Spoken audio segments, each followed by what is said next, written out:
Secretary, Foreign and Diaspora Affairs, Honorable Musalia Mudavadi, Cabinet Secretaries present, Nairobi Governor, Honorable Sakaja, members of the Parliamentary Service Commission, members of the National Assembly and Senate, together with EALA, all national and county leaders present, ambassadors and high commissioners present, led by the Dean of Ambassadors, His Excellency Beyene Rusom, distinguished guests, ladies and gentlemen.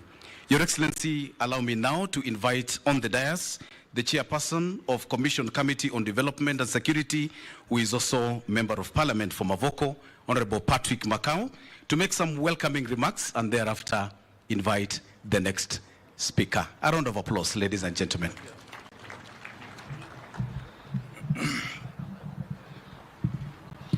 Thank you very much, Your Excellency.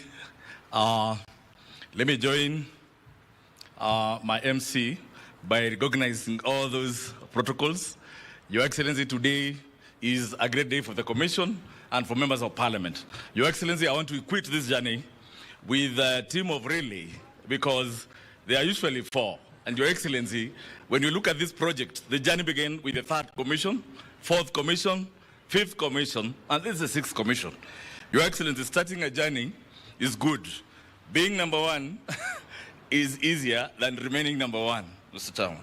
So I want to thank this commission and the six commissioners who have seen this journey to where it is. Your Excellency, they have burned the midnight oil for this project to be successful and have this day successful under the able leadership of our chairman, the Speaker of the National Assembly, Dr. Masika Oitangula Moses. Your Excellency, without much ado, I'll just go straight to the program.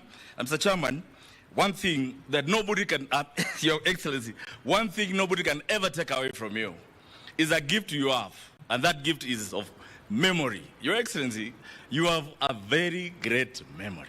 You only meet a person once, and you never forget them. Your Excellency, when I grow up, I want to be like you. That is why I don't want to go through this program. Very fast, Your Excellency, allow me to invite the PS Public Works to give his remarks on behalf of the CS Public Works. Karibu sana. Thank you.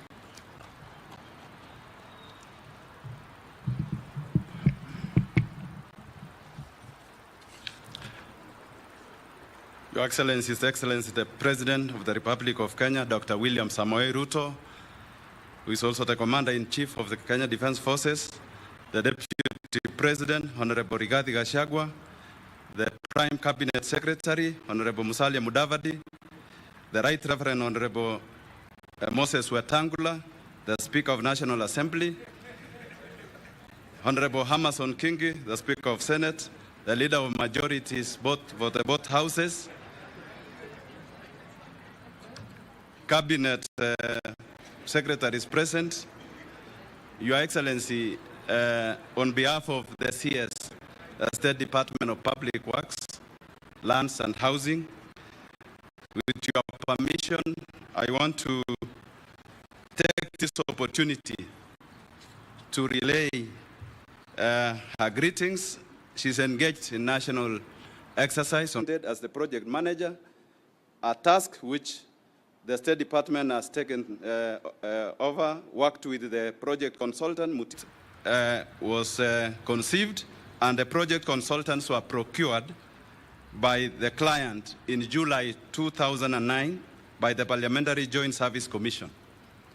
And the State Department of Public Works was appointed as the project manager, a task which the State Department has taken over, worked with the project consultant, Mutiso Meneses International Limited, in association with the Quante Consultants as the quantity surveyor, Mekoi Consultants, electrical and mechanical engineers, and Wanjoi Consultants, structural and civil engineers. The consultants undertook the design and documentation of the project, Your Excellency, with the advice of the project manager.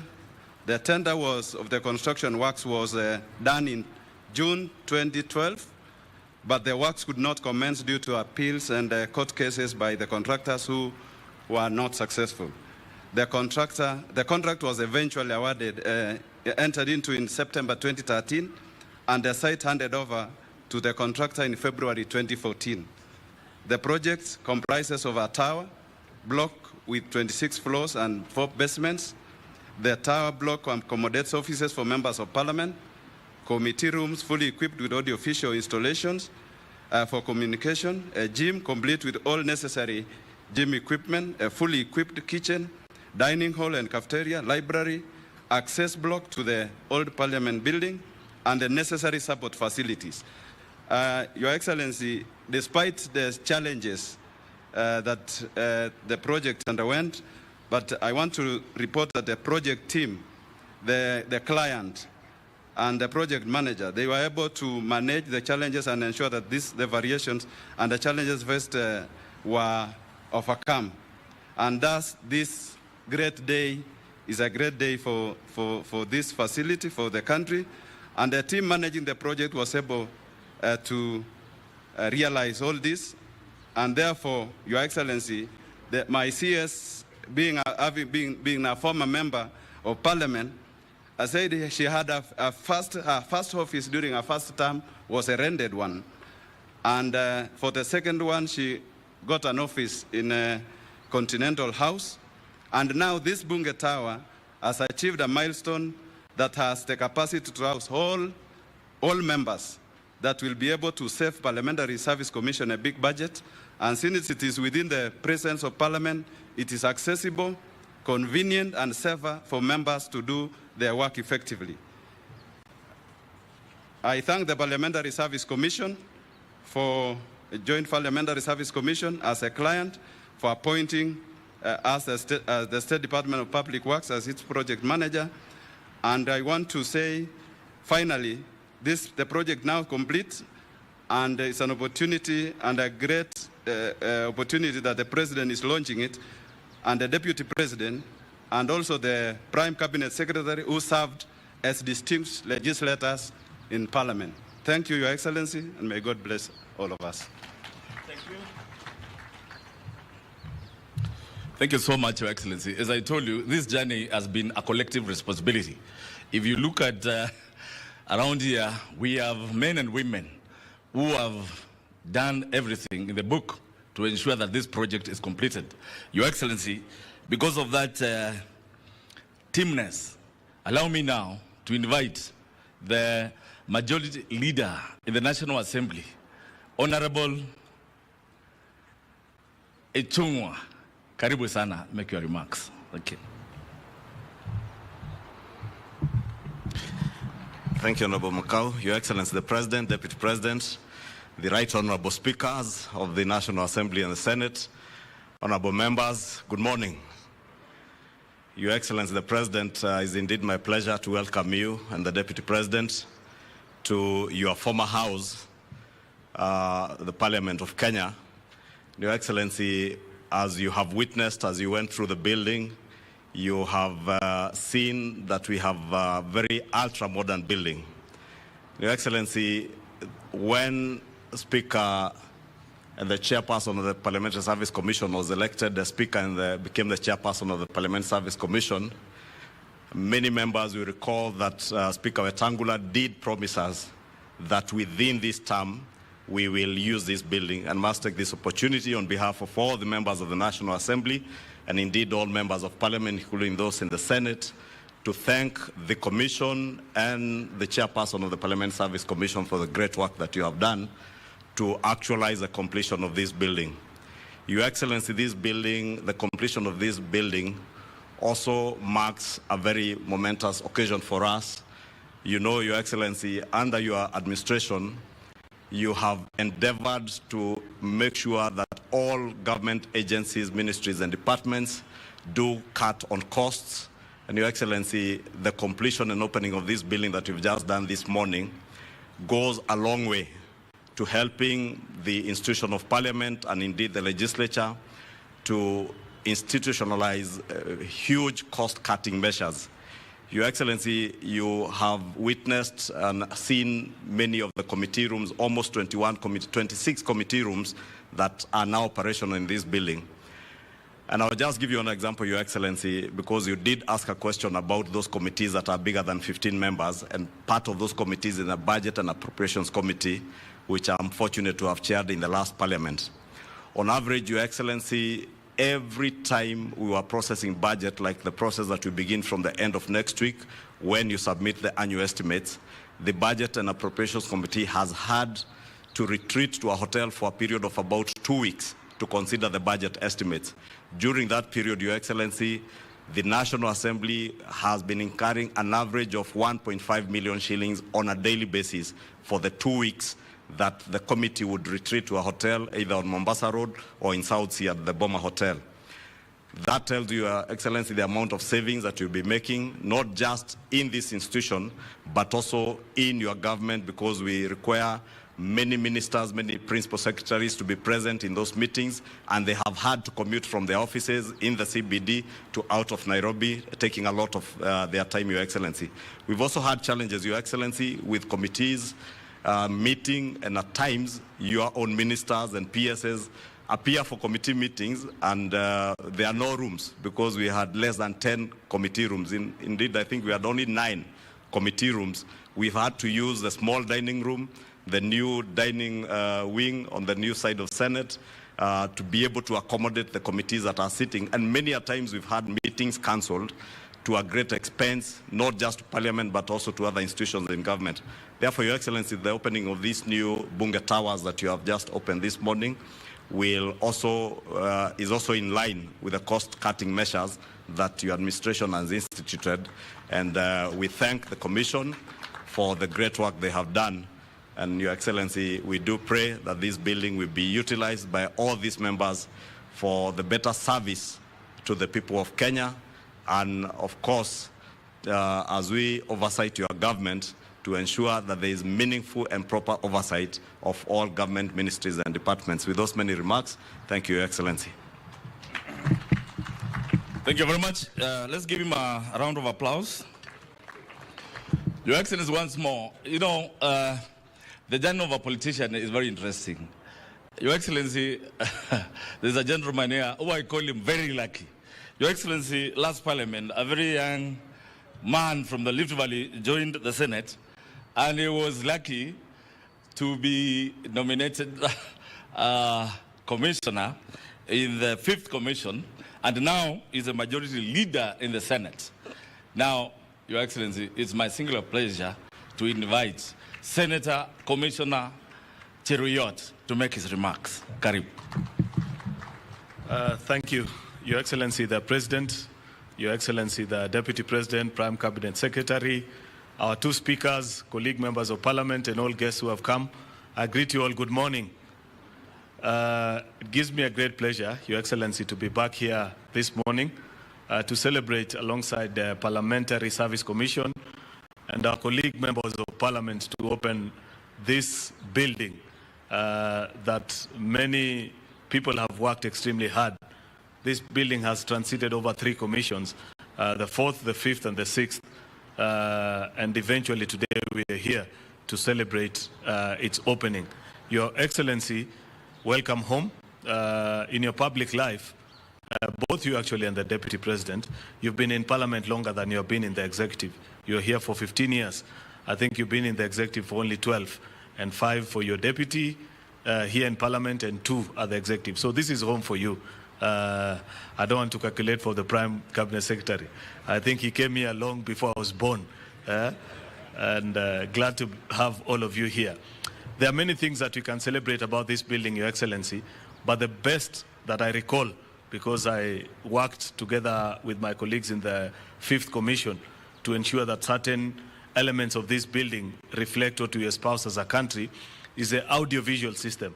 What you haven't been told, Your Excellency, is that in all the 26 committee rooms, they are fitted with state-of-the-art audiovisual technology that allows the people of the Republic of Kenya to follow, for the very first time, committee sittings live in session. Meaning that as a member of Parliament, and this is a warning to my colleagues who are here, you can no longer tell your constituents that, oh, sorry, I can't pick your call, I'm in a committee.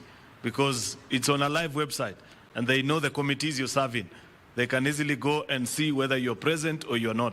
But most importantly is the fact that members of the public will know how you as a committee arrived at certain decisions before you bring your report back to the House. all the 26 committee rooms. And I celebrate the team that put together that, because we are taking Parliament to the people of the Republic of Kenya, and they'll be happy to know, even before we debate on the floor, why committees have voted this way or the other way in consideration of legislation. I don't intend to be long. I thank you, members. Thank you also for finding time to join us this morning. On behalf of the Senate and the leadership that is here, my not the deputy, but leader of minority is also here, and our colleagues from the minority side. We thank you for finding time. I thank you all. God bless you. Have a good day. Thank you, Senator Cheriot. Your Excellency, now allow me, just like in legislature, there is amending and deleting. We are going to amend this program, and I'm told I now call the leader of minority in the National Assembly, one Honorable Wandai. Karibu sana. Your Excellency, the President of the Republic of Kenya and the Command Forces of the Defense Forces, the Kenya Defense Forces, William Ruto, you are the Deputy President, Your Excellency Rigathi Gachagua, the Prime Cabinet Secretary, the two speakers, all protocol observed. Mine is very, very simple. First and foremost is to congratulate the Parliamentary Service Commission for this wonderful achievement. Your Excellency, when we came to this Parliament for the first time in 2013, this was a parking lot. And we parked our cars here for about 2 or so months before the foundation was laid of this wonderful building. But we cannot forget that this project was perhaps conceived by the 10th Parliament under the able leadership of Speaker Kenneth Marendi. Later on, of course, the project was undertaken under the chairmanship of Speaker J.B. Muturi, who is here with us, and a lot of other people have contributed to the completion of this project. Let me say also, Your Excellency, that a number of things have been said about this project in the public. But I must also confirm that in the 12th Parliament, I was privileged to chair the Public Accounts Committee. And I was also in that committee with my good friend, Honorable Aden Duale, and he's here, and Honorable Makau, the Commissioner. At no one time were we able to establish any form of impropriety, because we were able to look at the books of accounts for the PSC. And therefore, Your Excellency, I want to allay any fears that could have been there, that perhaps this project has been shrouded in some form of mystery or corruption. You know, I like talking about facts. When I talk out there, I talk when I've got facts at my fingertips. And therefore, for this project, Your Excellency, if I were to be asked, I would give it a clean bill of health. And therefore, for us as members of Parliament, I think we are privileged. In this part of the world, I must say actually in the entire Africa, no parliament has got this kind of facility. I can tell you. We have been able to go across the continent and beyond. A number of parliaments, even in the Western world, lack this kind of facility. And therefore, we must actually pat ourselves on the back as a country, first and foremost, and also as a parliament. So, Your Excellency, thank you very much and for accepting to come and grace this wonderful occasion. We look forward to working with you more and more as a parliament. As a parliament. Thank you very much. God bless. Thank you, Your Excellency. The reason why we're having this kind of Royco Mchuzi mix is because, Your Excellency, you know, the journey of funding this building is about exchequer releases. And these majority leaders in the houses have really been of great help when it comes to us asking for or requesting for exchequer releases. That is one of the biggest challenges that we've had. And Your Excellency, within us is one gentleman who used to walk to Treasury to demand exchequer release for this project. He's a gentleman who was the first majority leader in the National Assembly in the new constitution and is now the CS Defense One Honorable Duale, karibu sana, and make your remarks. You are still loved in Parliament. Karibu sana.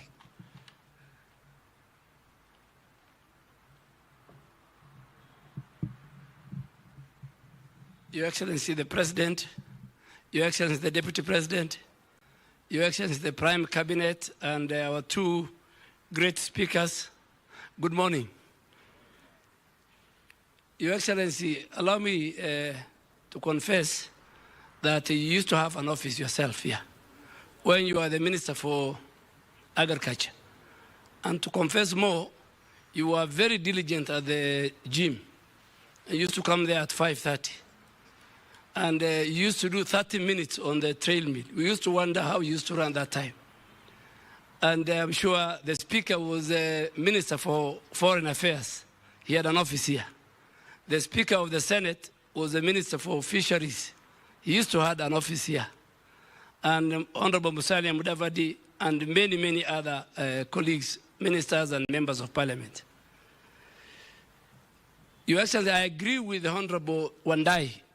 This is a parliament with the best infrastructure. And this morning when I came, Your Excellency, I wanted just to look at the tunnel from the main building to the chambers, from this building to the main building of Parliament. Because I am sure right now there is the people who will suffer are the voters. The voters today are not very happy. They used to get members of Parliament on this square on their way to the chamber. Now members of Parliament, Your Excellency, will go through the tunnel. And those of you who went to the US Capitol Hill, US Congress, exactly the same tunnel. So our standard is that standard of the US Congress, the Capitol Hill. Your Excellency, Honorable Wandai also did not say, you know, when I joined the Public Accounts Committee, I was a ranking member. He was my chairman. And it was the days I was discharged from duty as the leader of majority. So the only I could fit was Public Accounts Committee, where one day when he's not when he's away, he could allow me to chair. You know, the leader of majority emeritus cannot go to Energy Committee, cannot go to Education Committee. So I talked to Ichungwa. I told him, Ichungwa became a member of, after he was discharged, he became a member of Catering Committee. So he came to me, he said, I am not going to accept. And I told him, no. My old friend, Marehemu Jakoyo, used to be a member of the Catering. He never used to join any other committee. And they know the reason why. When you are a member of the Catering Committee, there's some very good privilege that come with it. You don't pay for any of the services, including food, including the gym. So I convinced Ichungwa, I know you're not, your pocket now is not that good. Stay there. And the moment I told him the free goodies, Ichungwa said, this is the best committee. Your Excellency. So, Your Excellency, I really want to thank, as I finish, I want to thank the Speaker of the National Assembly, who is the chairman of the PSC, and the Speaker of the Senate, and the members of PSC, and the leadership, the two clerks, and all my former colleagues of this House for at least coming to the conclusion that this building must be used by our parliamentarians and by the staff of Parliament. Your Excellency used to come to a committee, but I think now we have a better committee rooms. At least I can confess for the first time as a Minister for Defense, I was grilled by Honorable Koech, the Chairman of Defense, about 2 weeks ago. So this is good for Kenya, and on behalf of all my colleagues, I'm sure that's why I was told to speak. In the Cabinet, Your Excellency, we are about 10 of us who are in one time, starting with you, the Deputy President, the Prime Cabinet. We are about 10 of us who are former parliamentarians. So that's why I think, so on behalf of all those people, including Mheshimiwa Alice Ohome, I want to thank you, and thank you for giving me this opportunity. So much, Your Excellency. Now, you know, in IT there are passwords and they have levels. Your Excellency, now my level of password is coming to an end because there are former commissioners who are here, there are former speakers who are here, Your Excellency, those ones will be introduced by a gentleman who has mastered the Queen's language, and he puts it like his Luya mother tongue. So, Your Excellency, allow me, in a very special way, say, as a chairman of Security Development, I have seen serious commitment and support by the various teams that came together. Your Excellency, beginning with the team of management from National Assembly and Senate, led by the clerk of the National Assembly, by the clerk of the Senate, who is also the secretary to the Commission, the Director General of Parliamentary Joint Services. Your Excellency, they worked together with the contractors, all the government agencies, to see to it that this project was completed in time. Your Excellency, it was not easy. We've had challenges. As I told you, exchequer releases were a big problem. However, Mr. Chairman, one thing I want to really compliment the 6th Commission is that they came in under the leadership of Dr. Moses Wetangula and put together the contractors who, again, I want to thank them in a special way. Despite having some outstanding amounts, they came together, and Your Excellency made sure that this building is commissioned by you during your term. Your Excellency, I want to thank you in a very special way, the way you have continued supporting the Commission, and I am sure, going forward, this Commission, and you've seen we don't have enough offices. Your Excellency, going forward, if we get the funds, I can tell you, we are going to complete the CPSC. We are going to buy all these parliamentary square. Your Excellency, I know now, if you walk to Parliament, you will see something beautiful. You think like you are walking in the greeneries of London. We are trying to bring London here. Your Excellency, if you walk around here now, you will see there is some sense of greenery, and we are compliant to Green Energy 2030. Allow me now to invite one seasoned politician, Your Excellency, who has worked in the government ministries as a senior civil servant, and again, notably, the last engagement, he was the governor, Kilifi County, for 2 terms, who is now the current Speaker of the Senate. Speaker Kingi, who will now take over the program from here, invite the Speaker of the National Assembly, who is the chairman of the PSC Commission. And from there, Your Excellency, the Speaker of the National Assembly will introduce the former commissioners, former speakers, and introduce the 6th Commission. I thank you so much. And finally, members of Parliament, you saw what happened in Mavoko. I want to tell you and confess here, His Excellency released 2 boats from the KDF that help people from Mavoko who are on rooftops. Your Excellency, I want to thank you in a very special way. We also got relief food because their food and beddings were carried away. Your Excellency, I don't take it for granted. I thank you so much, and I welcome you once more. After the rains are over, you come and see the people of Mavoko. We want to really give you thumbs up the way you've given me. Finally, I have realized there are prophets in this commission. Your Excellency, yesterday when we were doing our final meeting, Honorable Mudhama prayed and said he is going to call the gods to hold the crowds. And when the president will be here, there won't be any rain. You can see for yourselves, Your Excellency. Mudhama, I think you are a prophet. Karibu sana Lena Komba. You are, Mr. Speaker, sir, please come and make your remarks. Thank you very much.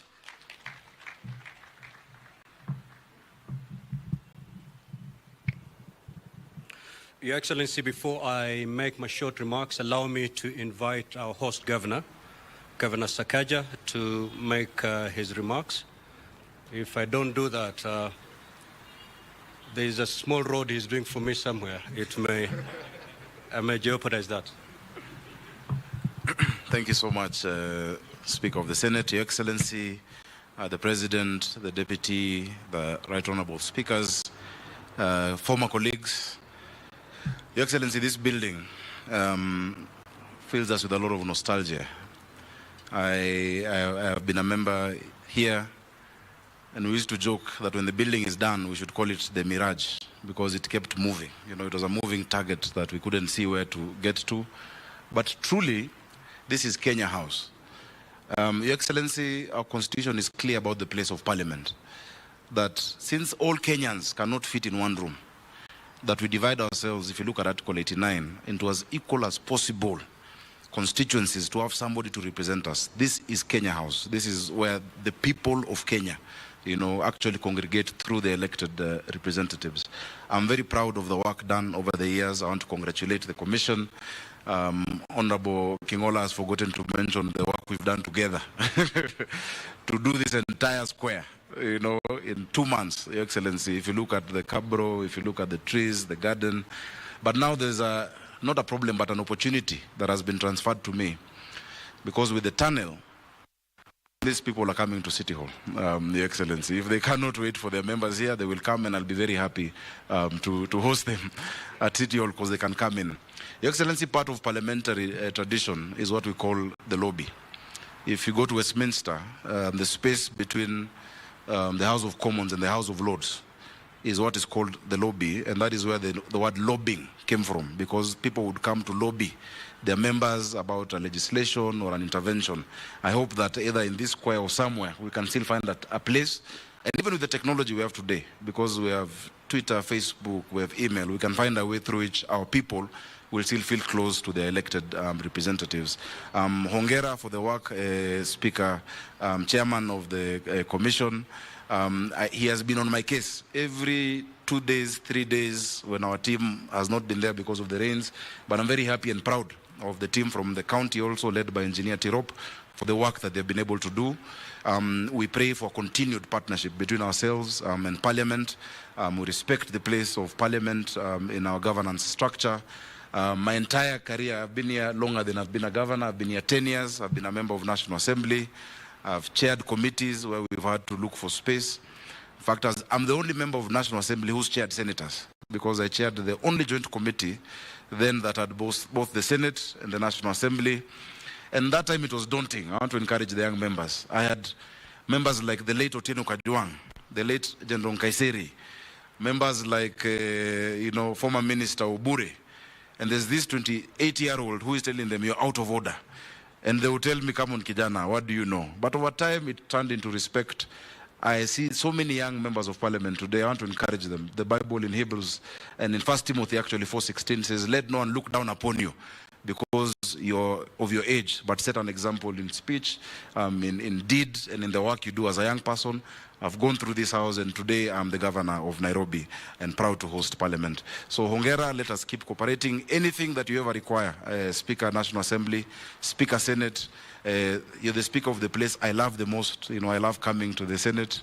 It's just 1 or twice I've not been around. Today I'm with you. Today I'm here with you and no one is asking me a question. I'm very happy. I hope this can be the tempo that we keep on with even in subsequent visits. Let us maintain this place. Senator Mudhama yesterday spoke to me and called on me and said, this place looks now like Europe. Why can't we do this in the entire Nairobi? And I said, I'd love to do it, but ni chapa. If we had those resources, I would urge senators and National Assembly members, the division of revenue in Akuja, this can be replicated. We're doing the same in Lower CBD. We're doing the same on River Road, Racecourse Road, Latema Road. If you go to Tomboya, it is all being constructed so that we can give our people the same dignity that the members of Parliament have here.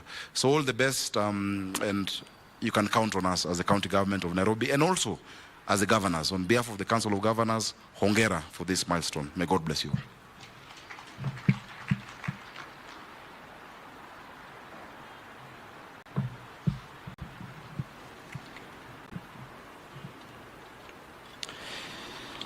Your Excellency, the President of the Republic of Kenya, Your Excellency, the Deputy President, my brother, the Right Honorable Speaker of the National Assembly, and also the Chairperson of the Parliamentary Service Commission, honorable members present, the Prime Cabinet Secretaries present, clerks of Parliament, distinguished ladies and gentlemen. On behalf of the Senate of the Republic of Kenya, I take this opportunity to welcome you most cordially to the official opening of this iconic building. This event is a culmination of years of hard work and marks a significant milestone in the history of Parliament of Kenya. Bunge Tower symbolizes progress in the development of public institutions in our republic.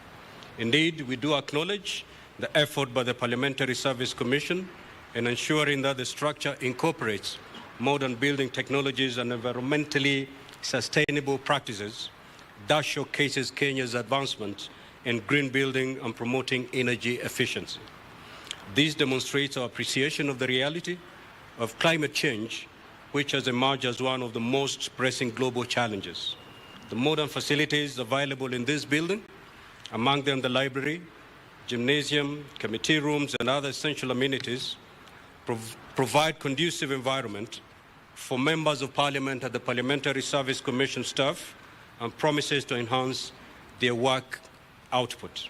Your Excellency, sir, the promulgation of the new constitution in 2010 gave birth to a new political dispensation in our country, which radically altered our engagements in our socio-economic and political spheres. Notably, it redefined political representation by introducing a new model featuring a devolved system of governance and reverted to a bicameral parliament comprising the Senate and the National Assembly. Consequently, our legislature witnessed a rise in the number of members as the re-established Senate brought in 67 senators, 47 of them elected by counties and 20 nominated to represent different interest groups. The National Assembly, too, was not left out, as more honorable members came on board, swelling its ranks from an initial 224 to the current 349, a notable inclusion being the 47 women representatives. Inevitably, Your Excellency, this increase in number of legislators occasioned an unprecedented surge in demand for office space for members and their support staff, compelling Parliament to seek additional space. This necessitated the renting of premises within Parliament, Parliament Square, and the CBD at large to mitigate the situation. Over the years, this has proved to be counterproductive, as it has saddled Parliament with an annual rent bill that has since soared to 400 million. This predicament fully justifies the need for an office block that not only presents a centralized work environment with all essential amenities easily within reach, but also meets the standards of a modern workstation ideal for our legislators, while curtailing further expenditure on rent. This is what Bunge Tower is, a game changer for Parliament and the Kenyan community. For the Senate, Your Excellency, Bunge Tower bears additional significance in being the latest milestone in a remarkable journey of improving facilities and workstation for members, both for plenary and committee activities. Thanks to the support by the Exchequer, Honorable Senators now with a capacity for 80 members, a commendable progress from the modest precincts they occupied first at the Kenyatta International Convention Center, KICC, and later at the County Hall. Your Excellency, as I conclude, allow me to reiterate that the completion of Bunge Tower undoubtedly instilled in us a sense of ownership, symbolizing our collective investment in the future of this country. It stands out not only for the beauty it adds to the Nairobi skyline, but for its outstanding features that have been of great interest to visiting delegations and school teams on learning tours. Without doubt, this will continue to bolster the image of Parliament of Kenya as an institution and as a destination for benchmarking for other parliaments in Africa and beyond. This is a big plus for our nation. Once again, Your Excellency, I sincerely thank you for accepting the invitation to grace this great event to officially open Bunge Tower. May God bless you and may God bless Kenya. Thank you. I will at this juncture invite my brother, the Right Honorable Speaker of the National Assembly and Chair of the Parliamentary Service Commission. Karibu.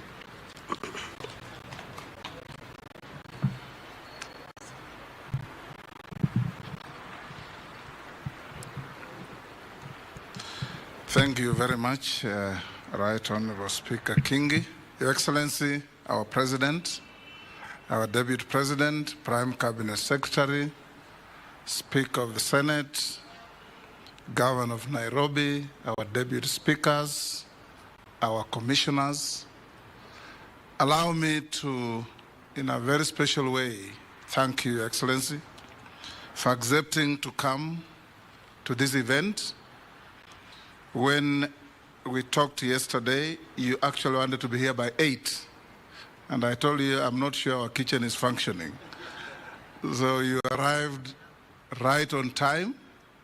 And before I say anything, allow me, one, to acknowledge the presence in our midst of our former speakers who conceived this idea and saw it to where it is. We have Speaker Emeritus Xavier Francis Olekaparo in our midst. It was at his time that this plot was purchased for Parliament. Allow me to acknowledge Speaker Kenneth Marende is in our midst. At his time, the designs were made and the building is now here. We have the Honorable Kijana, my brother, my classmate and roommate, Justin Bedan Njoka Muturi, our current Attorney General and our immediate former Speaker. Thank you very much. We have in our midst former commissioners of the Parliamentary Service Commission. You may be upstanding to be acknowledged. We have Jimmy Angwenyi, we have Dr. Ali, I can see Olaga Alwoj, I can see all of you. We have Adan Kainan, we have Lona Melo, we have Dr. Naomi Shaban, Aaron Cheriot who spoke here, we have Walter Nyambati, we have Lekuton, and who haven't I mentioned? We have Momanyi, Ben, Karibu Sana,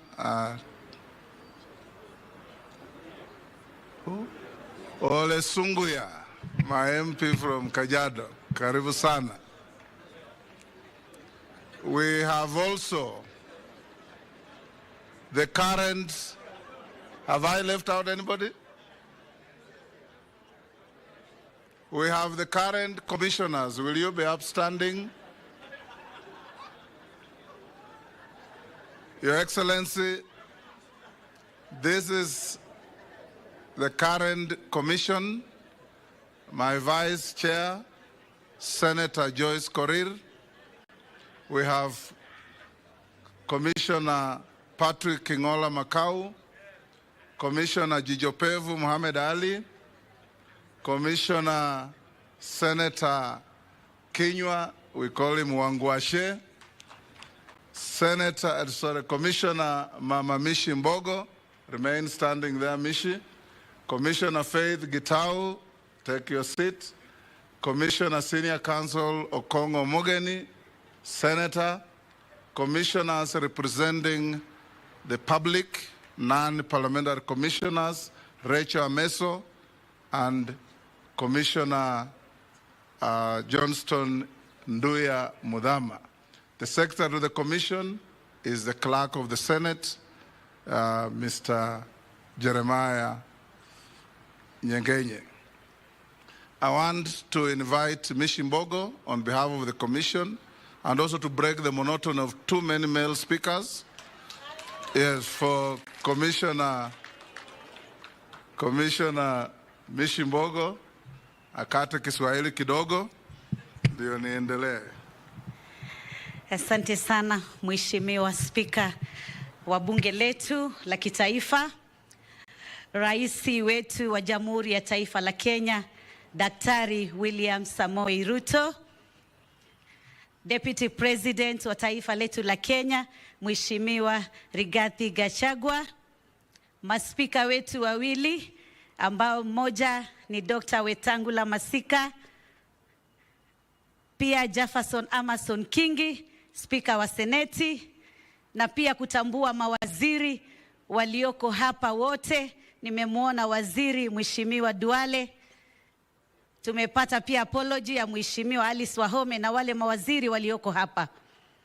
Viongozi, maspika wa zamani walioko hapa, makamishna wa kitambo walioko hapa, niweze kusema itifaki zote zikizingatiwa. Kwanza ni shukrani zetu kubwa sana kwa niaba ya makamishna wenzangu wa Parliamentary Service Commission kumshukuru Rais wa Jamhuri ya Taifa hili la Kenya, na niweze kumwambia ya kwamba leo umeweka historia kwa sababu jumba hili tunashukuru sana wale wote ambao walishiriki katika njia moja ama nyingine ili kuwezesha wabunge waweze kupata mazingira. Samoei Ruto aweze kuweka historia ya kufungua jumba la kifahari, jumba ambalo limechukua modeli ya kisasa, ya kitaifa, ya kiulimwengu. Tunashukuru sana wale wote ambao walishiriki katika njia moja ama nyingine ili kuwezesha wabunge waweze kupata mazingira mazuri ya kuweza kufanya kazi ya mwananchi, kwa sababu tunajua wabunge wanafanya mambo ya sheria, pia wabunge wanafanya ile tunaita oversight, na pia ile tunaita uwakilishaji, representation. Kwa hivyo mpaka sasa, mbali ya kuwa tumeweza kukomboa taifa letu, kupunguza mambo ya utumiaji wa fedha, manake tumeona kila wakati rais anasema lazima to minimize expenditure. Kwa hivyo nimeona wazungumzaji wa mbele wamesema kweli tutakuwa tumesave pesa nyingi sana ambazo tungeweza kwenda kwenye mahoteli ama kukodisha sehemu nyingine kuweza kuendeleza kazi zetu kama wabunge wa taifa la Kenya. Tunakushukuru sana rais, na tunakuombea Mungu, na tunakuomba pia uzidi kutupatia support ili exchequer wakitupatia release, ili bunge litaweza kung'ara. Vile ulivyoliona utakuja kuliona limebadilika zaidi, kwa njia ambayo yeyote atakayekuja Kenya for benchmarking ama kujua wa Kenya wanaendeleza vipi kazi za mabunge, wote watafurahi. Haya yote tumeyafanya kwa ushirikiano wa our able chairman ambaye tunamuita Papa wa Roma, Mheshimiwa Daktari Masika Wetangula. Amekimbia sana, si mchana si usiku, na tunashukuru in our team we have a spirit ile ya kufanya kazi pamoja. Hatuna mgawanyiko despite our political affiliation. Tunasema this is Kenya, we have to build our country, we have to be united, and we have to ensure development will prosper in our country. Thank you, Your Excellency, and thank you very much with other leaders. May God bless all of us. Thank you. Well done, Michelle. Your Excellency, allow me to acknowledge also the presence of our Director General of Parliamentary Service Commission, Bwana Nyandiere, the Clerk of the National Assembly, Bwana Njoroge, karibu sana. We also invited to witness this occasion several members of the diplomatic corps. May I request you to be upstanding, to be acknowledged. The ambassadors and high commissioners who are here, give them a round of applause. Thank you. Allow me also to acknowledge Stewart Madzayo, the leader of the minority party in the Senate. He didn't have an opportunity to speak. Welcome, my brother. I'll invite the Prime Cabinet Secretary to say a few remarks before I make my statement.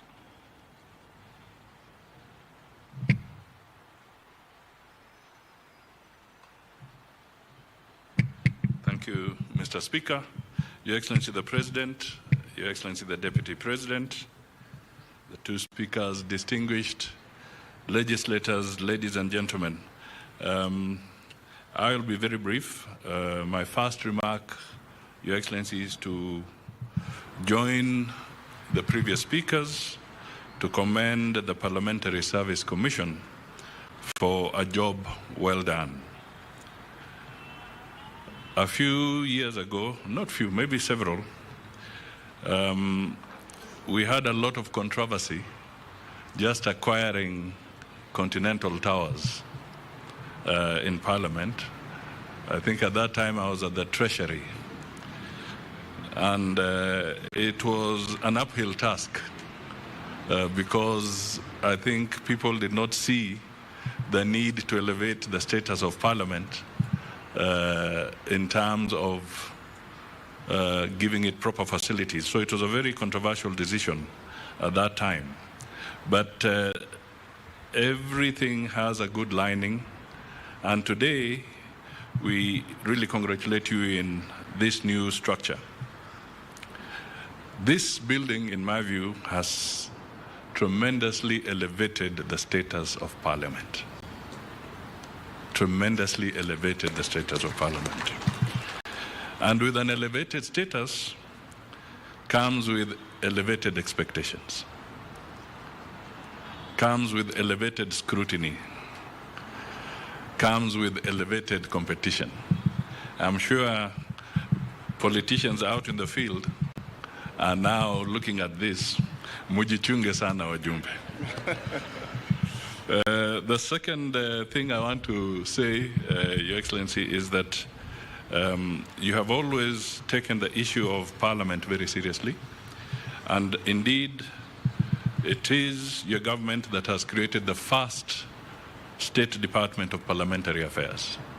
We have never had a State Department of Parliamentary Affairs before, but in your government, you saw it fit to take the issues around the legislature very seriously, and in the process created this State Department to provide liaison and better understanding and cooperation with Parliament. So, ladies and gentlemen, as we celebrate this big day, let us acknowledge that we have to work as a team. There's no option. And if you do anything otherwise, it will be at the peril of the country, and that should not happen. So with these remarks, congratulations and wish you the very best as you serve the Kenyan people. Asante. Thank you very much. One of my great Kiswahili writers, Shaban Robert of Kusadikika, would have called this day siku ya watenzi wote. Na leo ni siku ya watenzi wote. The Greeks would have said a day like this is preserved for gods, heroes, and legends. Indeed, this is such a day. We have heroes and legends. I'm not sure we have any gods in a day like this. Your Excellency, this building was started when you are a member of Parliament. It was started when many of us were here. When some of us who have served for a little longer than many of you came to this Parliament, there was no office for any single member. Your working station was your car if you had a car, because many members didn't have cars either. We were being paid a salary of 18,000 in a brown envelope from a cash office, from the OP. Parliament was a department of the OP. And it's come a long way. When Francis Ole Kaparo was elected Speaker, I was a first-termer, and he picked me to sit in the Speaker's panel. And he embarked on reforming Parliament. It is the time of Kaparo that we had a gym. It's the time of Kaparo that we had Continental House. And things have moved on. We salute you, Mzee Kaparo. This evening, I'm coming to preside on the launching of your book, and I invite members to join you. We have moved on to where we are. Parliament is now a vibrant, independent institution acting in representation, oversight of the government and legislation to make our country better. This building here, Your Excellency, when I got the privilege to be the Speaker of the National Assembly of Kenya, I toured with my commissioners, and there was a real risk of this building turning into a stalled project and a white elephant.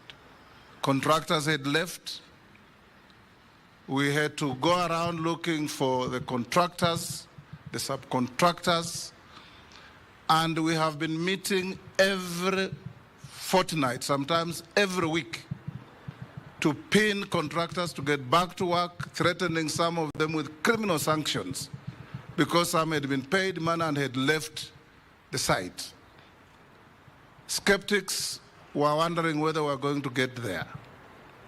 Anybody now going to this building can see that Senator Sakaja, our governor, has now a new skyline in the city of Nairobi. When you drive from Westlands to the airport, apart from the new Marriott Hotel, the next most iconic building along the way is this building. Beautiful, very good to look at. And the facilities we are providing members of parliament to do their work are first class. The only parliament in my many travels I can compare with this building is probably the Parliament of Australia in Canberra. It is as good as any other. It is even, I dare say, better facilities than the House of Commons in the UK, and those of you who have been there. So we come here today, Your Excellency, with a lot of pride and gratitude to the government for financing this project, and for your government particularly for ensuring that this project is completed, because I can't count the number of times you have been asking me, hiyo nyumba itakwisha lini? Hiyo nyumba tutafungua lini? Today is that great day, siku ya watenzi wote. Today, as we open this building, honorable members, I want to join the honorable minority leader, Wandai, to allay the skeptics who have been pouring vitriol on the structure, the rejectionists, and many others who have been saying many things. This building is here. We will use it, and it will serve the purpose for which it was meant.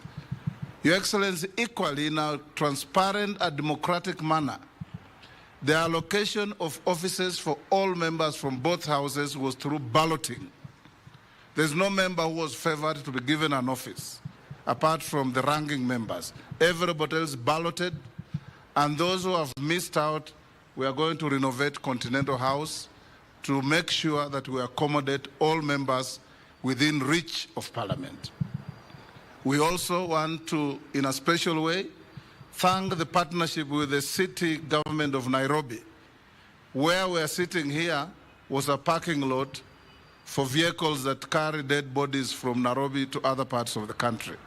It was full of hearse vehicles here. This whole area was full of pools of water. When it rains, you cannot pass anywhere here. When I was exiled from leadership of the Senate, I was allocated an office in some building here called Red Cross. Whenever it rained, I would drive here and go back home because there was no access to the office.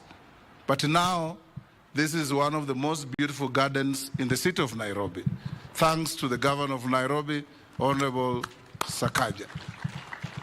As I finish, Your Excellency, I want, on behalf of the Parliamentary Service Commission and the entire Parliament fraternity, to give you a firm assurance that Parliament will do its bit. Parliament will oversight your government. Parliament will appropriate resources for your government. Parliament will pass good laws to give meaning to your transformative agenda for the country, the Republic of Kenya, that you have embarked on. And above all, Parliament will be a partner in fostering security, stability, and unity of our country. I told our members as I finish, Your Excellency, from the restless North Rift, that it cannot be only the firepower of the police that will restore peace in those areas. That our members of Parliament from those counties, Baringo, West Pokot, Elgeyo Marakwet, Samburu, Laikipia, Turkana, must go to the ground and engage the ordinary people. Our young people who are causing mayhem are the people who vote for you. Go back and talk to them and make it easier for our people to live together, to love each other, and to be patriotic, and to know that the pain of one Kenyan is the pain for all Kenyans. Let me finish here, Your Excellency, by once again thanking you for taking your time with the members of your executive to come and preside over the opening of this magnificent building. It's truly a day for heroes, gods, and legends for Parliament. Allow me now to invite Mutu wa kusema ukweli, my brother Rigiji, our Deputy President, to come and make a few remarks and then invite you. As he does so, on behalf of my brother Kingi, let me also acknowledge and mention in a special way our able deputies. You may be upstanding.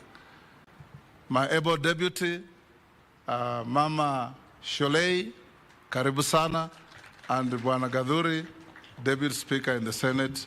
You are not given an opportunity to speak, but you always speak in the House, so you shouldn't complain. Karibu sana. Your Excellency, our President, Dr. William Ruto, the Right Honorable Speakers of both Houses, the Prime Cabinet Secretary, honorable members, good morning. Your Excellency, there is no constitutional provision for a Deputy President to ever address the two houses. So let me take advantage and circumvent our constitutional provisions and address the members of the two houses. Your Excellency, I'm very delighted to accompany you this morning to come back to Parliament, where I spent 5 years and had a very good time. But as I must admit, I didn't spend enough time in Parliament I would have wanted.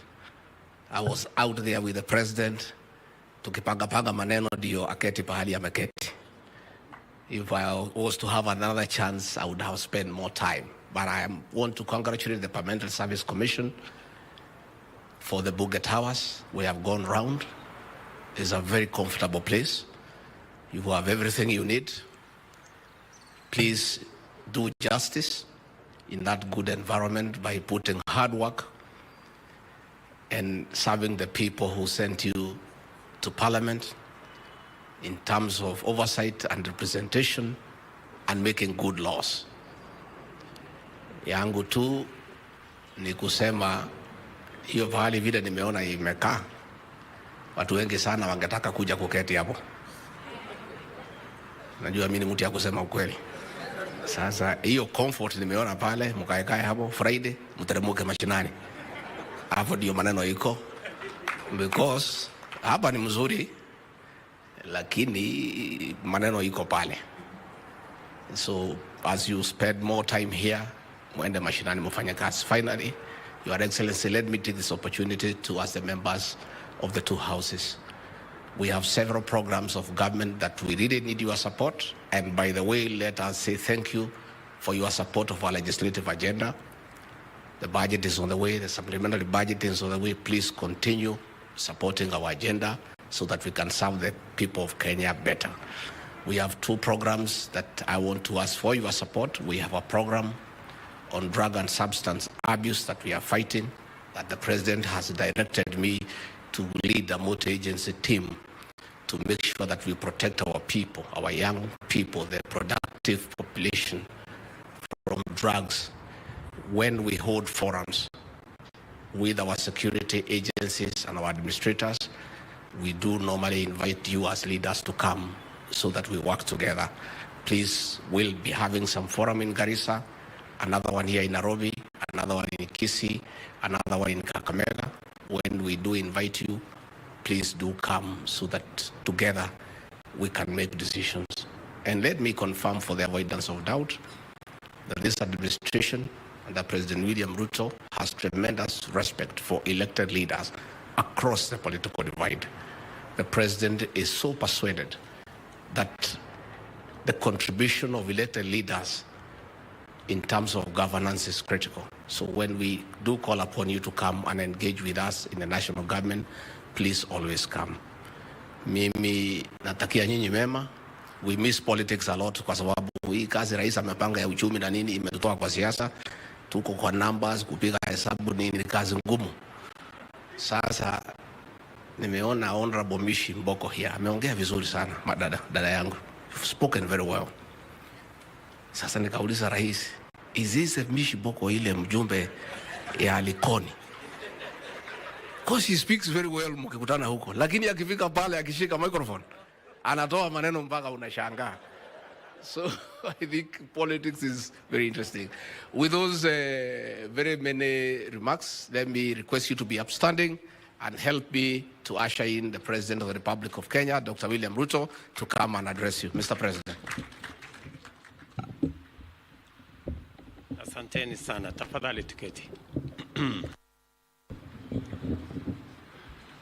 Mr. Deputy President, Prime Cabinet Secretary, the Honorable Speaker of the National Assembly, the Right Reverend.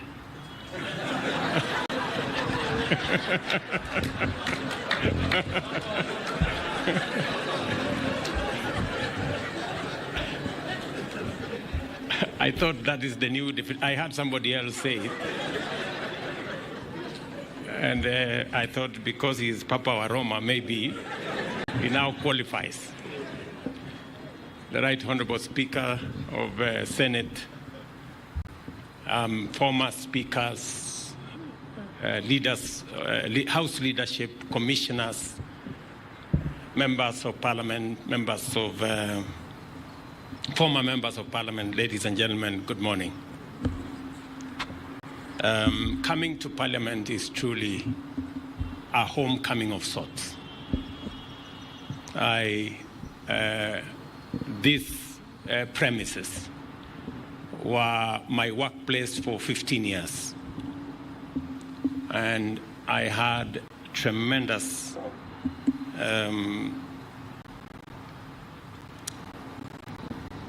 opportunity here to grow my leadership skills, and I'm very proud of the place of Parliament in the leadership of Kenya. I keep telling our members of Parliament, especially whenever I have an occasion to engage with our parliamentary group, that Parliament is a very premium platform. Many people work so hard, campaign so hard to become members of Parliament, either in Senate or National Assembly. And it's a great privilege to serve the people. So whenever you have an opportunity to be a member of Parliament, please don't take it for granted. It is a very honorable responsibility and opportunity. And that is why, in my mind, I have no doubt whatsoever that the resources that we have allocated for this Parliament to have the requisite infrastructure, capabilities for members of Parliament who are the people's representatives to discharge their responsibility and mandate is actually resources very well spent. And that is why it is my pleasure this morning to celebrate the culmination of a highly symbolic development project, which is a significant milestone on the Kenya Parliament's historic journey of growth as a national institution of critical importance. There is no doubt that the government has invested a great deal of public resources to provide our legislators with modern and high quality amenities to enable them discharge their functions. And I speak against the background laid by the Honorable Speaker here. When I was first elected as a member of Parliament in 1997, 1998, there was no office for any member of Parliament here. And we became the first occupants, I think, after about 2 years, under the leadership of Speaker Kaparo, to occupy the building at Continental House. And it had many challenges, but it was a great improvement from us working from our private offices or from the parking lot in our cars. And because, members, you now have, according to your own admission, world-class facilities, we expect, and the people of Kenya expect, world-class representation, world-class legislation, world-class oversight. And looking at the facilities, and I tested them this morning, the committee spaces, in the offices themselves, you have now no reason, forget excuse, you have no reason not to give us and the people of Kenya the best of what you can do as our legislators. And I have no doubt that the quality of debate, having opened the library, and each member of parliament having some research people to work with, that the quality of debate, the quality of representation of legislation is going to greatly improve. And Mr. Speaker, if there is anything the Kenya government can do additionally to equip our members of parliament so that they can discharge their very central responsibility to the people of Kenya, I will spare no effort in working with you to make sure that it is done. There is no doubt that we've spent huge resources here, and let me say, in other words, our employer, the people of Kenya, have gone to great lengths to implement their end of the civic contract that exists between us and them. Consequently, as members of parliament, you have a moral and constitutional obligation to reciprocate the sacrifices the people of Kenya have made by intensifying your efforts both individually and collectively as parliament in order to render a strong contribution to the deepening of Kenya's democracy, expanding freedoms, entrenching the rule of law, and achieving economic transformation in the responsibilities that you have. Parliament has the cardinal responsibility to make sure that the resources people of Kenya put at the disposal of government is used as it was intended, and that it is not stolen, it is not misappropriated, it is not abused, and Parliament has a central place. And Mr. Speaker, I look forward to working with Parliament in making sure that the executive is held to account. When I made a commitment that members of the executive will come to Parliament so that you can interrogate them, so that you can ask them questions, so that you can hold them to account. And I am very happy that that process has taken off.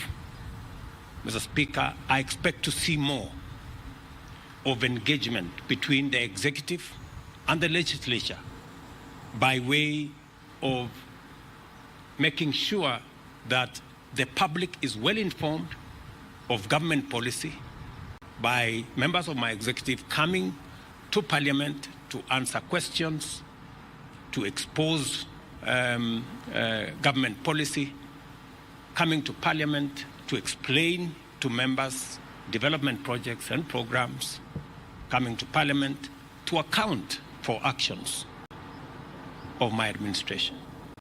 I also want to say that you can count on our support, because you have already demonstrated that every piece of legislation we bring, every piece of policy that we bring, Parliament has always gone out of its way to input, to inform, to enrich, to amend sometimes, and to make it better. I want to report to you that all the programs that we brought to Parliament and you have graciously passed whether it is the housing program, I want to report to you that 140,000 young people around Kenya today are working in our housing program, people who are not working the previous year. I also want to report to you that we are finalizing our universal health care program that has been in the works for the last almost 15 years. And I want to commit to Parliament that because you have given us the legislative framework, you have given us the regulatory arrangements, we will make sure that that program goes forward and benefits the people of Kenya. The biggest beneficiaries of our universal health care program are members of Parliament. How so? The people in the WhatsApp groups raising money for this person and that person and the other person who has cancer, diabetes, and the other one are members of Parliament. Members, I'm trying to lift this big burden from your shoulders. So let us work together.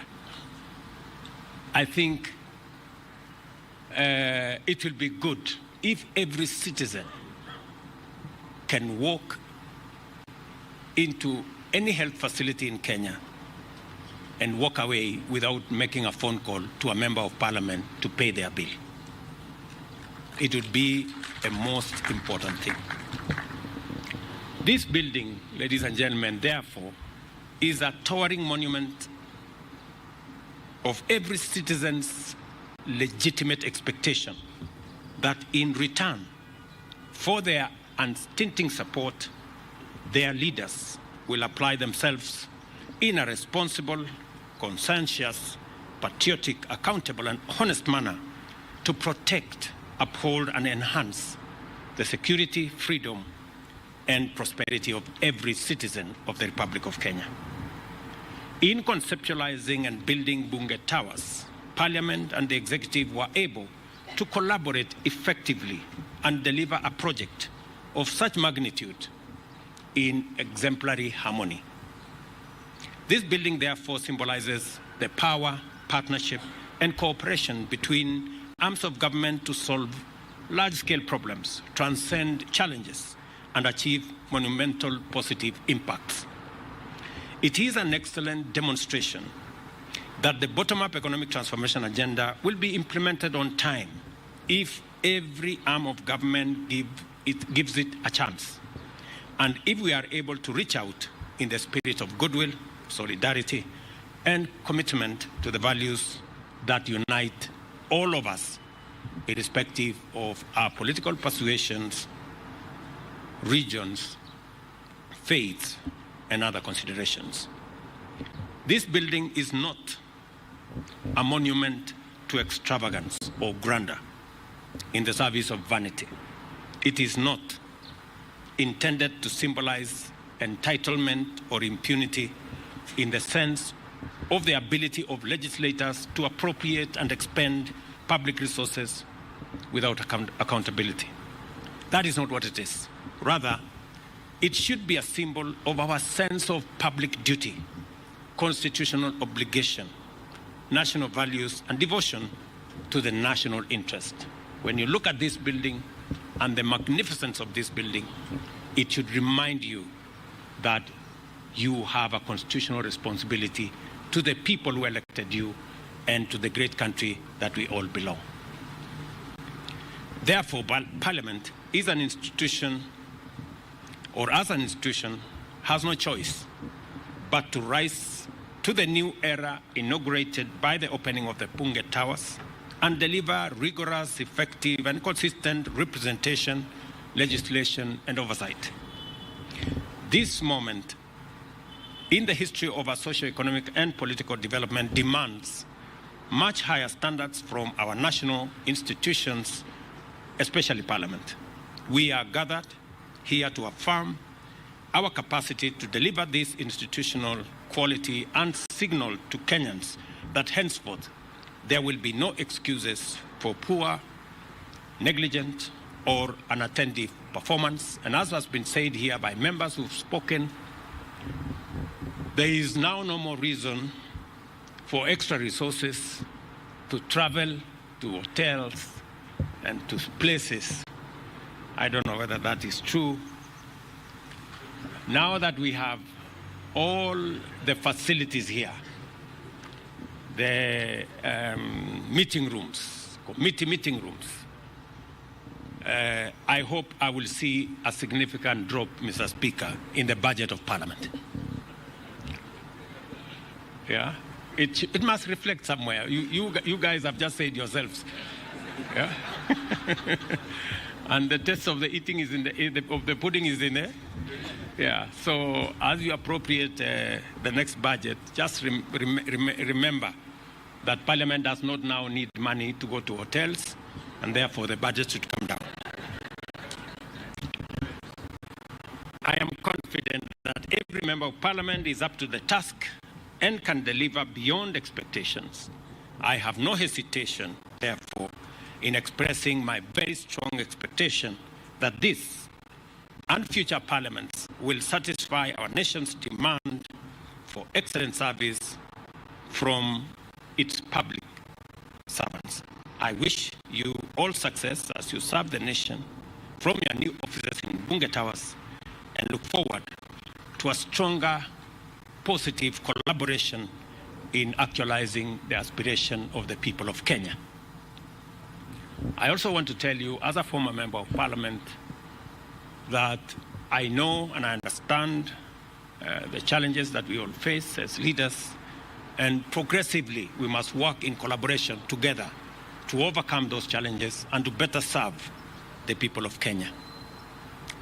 Let me persuade you on three very important things.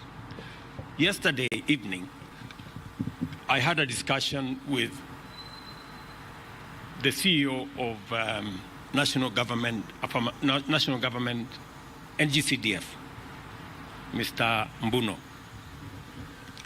And my discussion with him was on the subject of ICT hubs. Because I had an engagement with the chair of ICT, my good friend John Kiarie and his team. And we agreed that the same way, by God's grace, we have jobs, it is our responsibility to work together to find opportunities for employment for other Kenyans.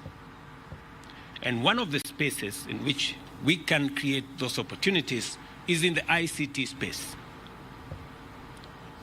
I want to thank Parliament for amending the NCGTF Act so that today we can use resources under that program in developing ICT hubs. When I saw that that program was not moving, I looked for the people concerned, and I'm very happy that this morning I did instruct both the PS and the CS for ICT and NGCDF to have a meeting and conclude the challenges that were there so that members of Parliament can roll out ICT hubs across Kenya and provide opportunities for employment in our digital job framework for millions of the people we represent and who elected us. It is my expectation that in the next 3 to 4 months, ICT hubs should be up and running in every ward in Kenya. And I want to persuade members of Parliament to work with us on this program. The other program that I want to persuade you on us working together is the program on export of labor. We are currently working on bilateral labor agreements. And I want my good friend Mushangi, aka Karemba, to work with my ministry and your committee so that we can conclude on the bilateral labor agreements with your input and support so that we can provide a framework for more Kenyans to find job opportunities across borders. It is my intention that in the next 5 to 7 years, we should increase our diaspora remittances from $4 billion to $10 billion. It is doable, and it will go a long way in making sure that more and more Kenyans have incomes that support the growth of our economy. Members, you are the ones who appropriate public resources. You know very well that we spend 650 billion shillings every year for the education of our children.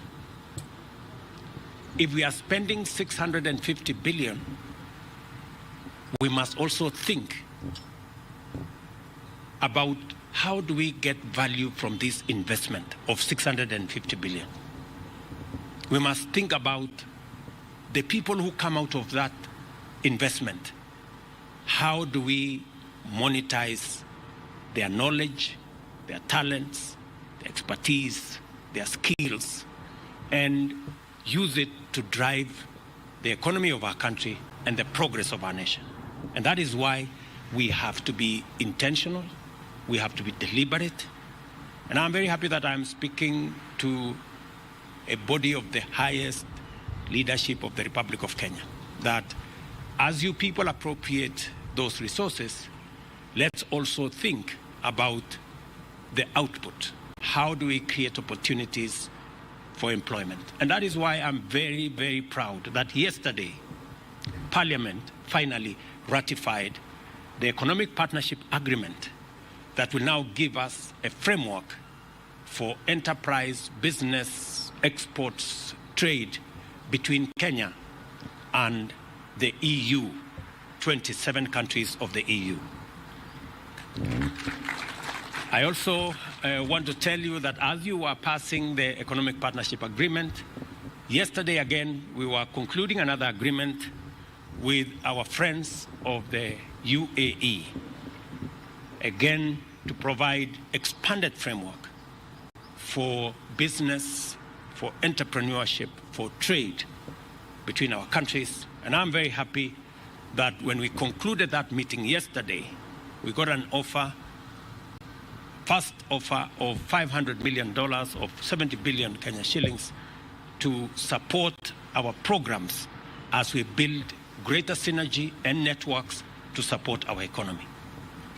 And later today, we will be having another engagement with American companies under the AmCham program, again to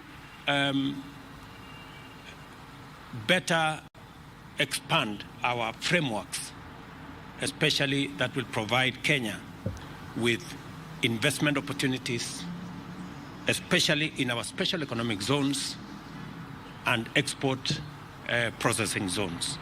I was with my friend Kingola in Athi River, and I made a commitment that with a new traction and momentum we have created, by next year we will have an extra 20,000 jobs in Athi River EPZ. This is what we must do deliberately, intentionally, because we have a huge backlog of millions of young people out of school, out of college, out of university, who expect us to create opportunities for them through government intervention, government programs, and us providing an environment for the private sector to create jobs for our young people. Let me conclude by saying that, again, we thank God we have rains in Kenya. Because of the rains and all the other plans we have made, we've managed to grow our agricultural sector, and we are making progress in making sure that we reduce the cost of living by making sure that we do what we have to do to support our farmers. But even as we get the blessing of the rains, we also have seen floods in different parts of our country. Many Kenyans are going through difficult times. Yesterday in the morning, I had engagement with counties that are facing this challenge. We have mobilized the National Youth Service. We've mobilized our military. Members of the national government are working with the counties in collaboration to support those in distress. We have provided from our Ministry of Special Programs food and other amenities to support those in need. This morning, I have authorized the National Youth Service to provide land for those people who are living dangerously in some of the areas, for them to be moved from those areas into some safe ground as we decide on what to do with them next.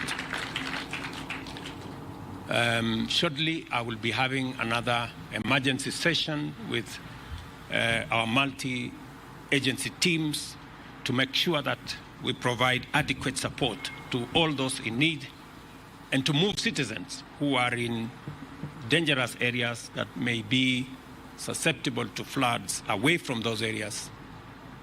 And unfortunately, we will have to move some of them even without them agreeing, because otherwise they put themselves in danger. The Deputy President will be having a meeting tomorrow with all the other actors, including our development partners, to facilitate greater collaboration to deal with this challenge. And I want to ask members of parliament in their respective constituencies. I've managed to talk to a few yesterday. I've talked to some governors yesterday, for all of us to have a whole of government approach, a whole of society approach in supporting those in need. Finally, ladies and gentlemen, we have a chance to deliver for Kenyan's economic transformation that leaves no one behind. No man, woman, or child, wherever they live or work, and whatever their agenda of faith, must be part of our equation. We must remind ourselves of this duty to look out for every citizen at all times. It's now my pleasure to declare the Bunge Towers officially open. Thank you very much. God bless you, and God bless our great country. Asante sana. Basi tukiwa tumesimama hivyo hivyo, tutapata wimbo wa taifa wa kuhitimisha shughuli ya leo, na kisha Mheshimiwa Rais ataweza kuondoka. Wimbo wa taifa.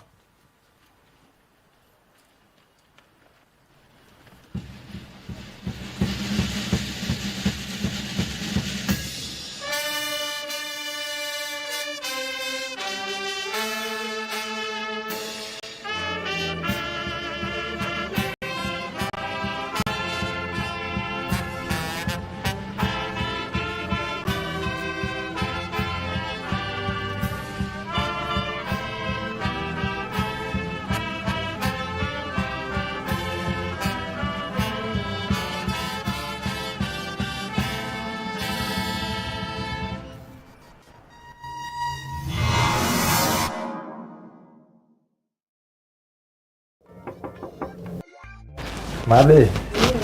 Karibu karibu. Asante. Nimekuletea mgeni leo. Okay. Huyo anaitwa Magi. Alright. Ni rafiki yangu. Okay. Mko karibu sana. Asante sana. Wacha tuwezeka kitu. Asante. Okay. Mike, unaishi na mama yako? Huku ni kwa madhe. Huku unajua? At your age na ile do yote yenye unatengeneza, unaishi aje na mama yako bado hadi wa leo? I thought unafaa kuwa umenunua shamba, umejenga kwako, umejipanga, umejidevelop. It's not a big deal. Ushaisikia Mawega Company Limited? Ni wauzaji wa mashamba. Ukiwa na 100,000 Kenyan shillings, uwekelee deposit, utapewa shamba na utakubalishwa kuanza kudevelop pole pole. Wow. Before umalize kulipa balance, unaweza ekelea cash na upewe discount fiti. Wallahi, discount?